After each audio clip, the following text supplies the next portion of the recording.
এখন খালি আবার ये इतना खाली है शाम का भी हो जाएगा।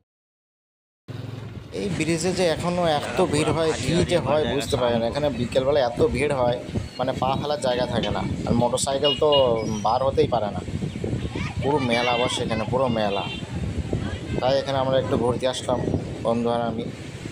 দিনে দিনে একটু পাক দিতে আসলাম, বৈকাল হলে তো এখানে পা দেওয়া যাবে না, সেই জন্যে।